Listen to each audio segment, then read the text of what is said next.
Bonjour à tous. Les données primitives fonctionnent d'une façon rapide dans la mémoire. On a les valeurs numériques, on peut les considérer comme des primitives, et aussi les logiques true et false, ou les single characters comme A, B, C, etc. Attention, tous les primitives sont écrites en minuscules sauf string. On a ici un tableau qui représente les types de données, la taille de chaque type et l'intervalle.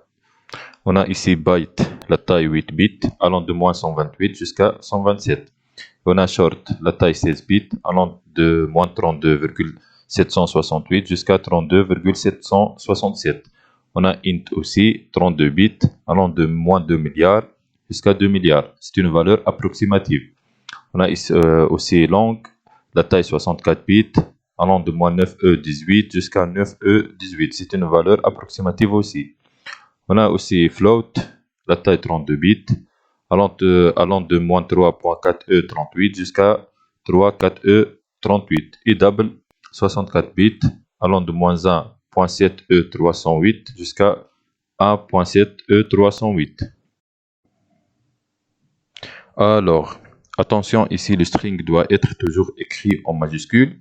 Pour utiliser l'objet ou bien ce qu'on appelle le helper class, au lieu d'utiliser le primitive data type, on doit remplacer la première lettre par une lettre majuscule. On va voir ici, on a byte, on écrit B en majuscule, short S en majuscule. Pour int, attention, pour int on écrit integer. Pour long, L majuscule, float, F majuscule, etc. Ici, on a un exemple, long x égale à 0 et long x égale à 0L. C'est presque le même, mais en fait, il y a une petite différence. La différence, lorsqu'on écrit long x égale à 0, l'interpréteur Java va prendre en considération au premier lieu le 0 comme byte, et puis il va convertir le byte en long. C'est-à-dire, il va passer par deux étapes. Par contre, pour 0L, il va prendre en considération dès le début le type de données longues sans passer par des étapes, ce qui les rend plus rapides. On a aussi cet exemple. On va convertir un double to string.